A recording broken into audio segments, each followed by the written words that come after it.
بسم اللہ الرحمن الرحیم۔ حکایت صحابہ میں سے بیر میمونہ کی لڑائی کا واقعہ آپ کے سامنے رکھ رہا ہوں۔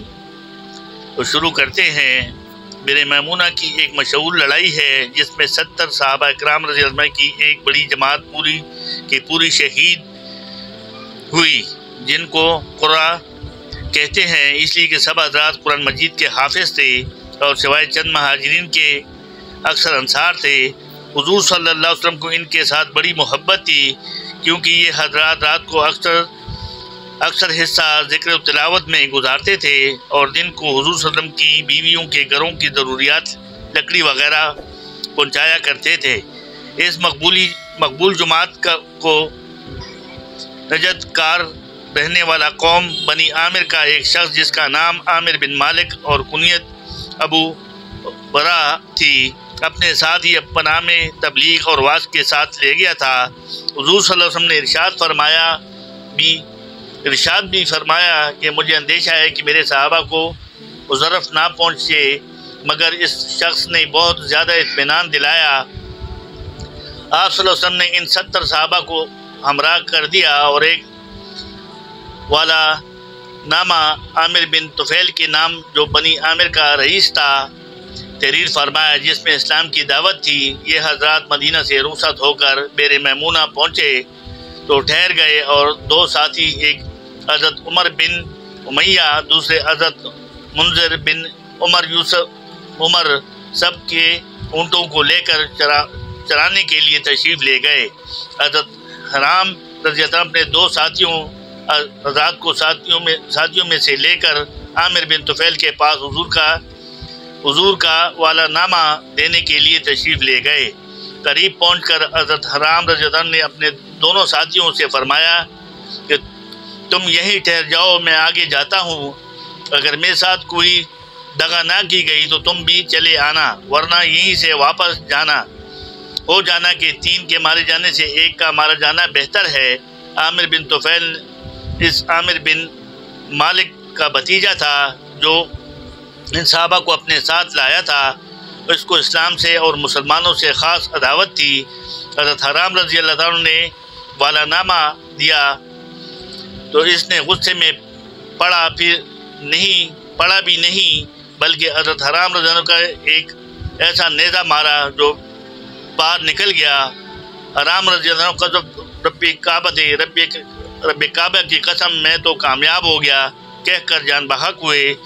اس نے نہ اس کی پرواہ کی کہ قاصد کو ماننا کسی قوم کے نزدیک بھی جائز نہیں، اور نہ اس کا لحاظ کیا کہ میرا چچا ان حضرات کو اپنی پناہ میں لایا۔ ان کو شہید کرنے کے بعد اس نے اپنی قوم کو جمع کیا اور اس پر آمادہ کیا کہ ان مسلمانوں میں سے ایک کو بھی زندہ نہ چھوڑو، لیکن ان لوگوں نے ابو برا کو پناہ کی وجہ سے تردد کیا تو اس نے آس پاس کے لوگوں کو جمع کیا اور بہت بڑی جماعت کے ساتھ ان 70 صحابہ کا مقابلہ کیا۔ یہ حضرات آخر کہاں تک مقابلہ کرتے اور چاروں طرف سے کفار میں گرے ہوئے تھے، بجز ایک کعب بن زید رضی اللہ عنہ کے جن میں کچھ زندگی کی رمق باقی تھی، اور کفار ان کو مردہ سمجھ کر چھوڑ گئے تھے، باقی سب شہید ہو گئے۔ حضرت منذر رضی اللہ تعالیٰ عنہ اور حضرت عمر جو اونٹ چرانے گئے ہوئے تھے، انہوں نے آسمان کی طرف دیکھا تو مردار خور جانور اڑ رہے تھے۔ دونوں حضرات یہ کہہ کر لوٹے کہ ضرور کوئی حادثہ پیش آیا۔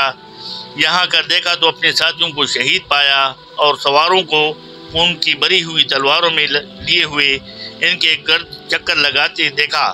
یہ حالت دیکھ کر دونوں حضرات ٹکے اور بہم مشورہ کیا کہ کیا کرنا چاہیے۔ عمر بن امیہ نے کہا کہ چلو واپس چل کر حضور صلی اللہ علیہ وسلم کو اطلاع دیں، مگر حضرت منذر رضی اللہ عنہ نے جواب دیا کہ خبر تو ہو ہی جائے گی، میرا تو دل نہیں مانتا کہ شہادت کو چھوڑوں اور اس جگہ سے چلا جاؤں جہاں ہمارے دوست پڑے ہوئے سو رہے ہیں۔ آگے بڑھو اور ساتھیوں سے جا ملو۔ چنانچہ دونوں آگے بڑھے اور میدان میں کود گئے۔ حضرت منذر رضی اللہ شہید ہوئے اور حضرت عمر بن امیہ گرفتار ہوئے، مگر چونکہ عامر کی ماں کی ذمہ کسی منت کے سلسلے میں ایک غلام آزاد کرنا تھا، اس لیے عامر نے ان کو اس منت پر آزاد کیا۔ ان حضرات میں حضرت ابو بکر صدیق رضی اللہ عنہ کے غلام حضرت عامر بن فہیرہ رضی اللہ عنہ بھی تھے۔ ان کے قاتل جبار بن سلمہ کہتے ہیں کہ میں نے جب ان کو برچہ مارا تو وہ شہید ہوئے تو انہوں نے کہا قدرت واللہ، خدا کی قسم میں کامیاب ہوا۔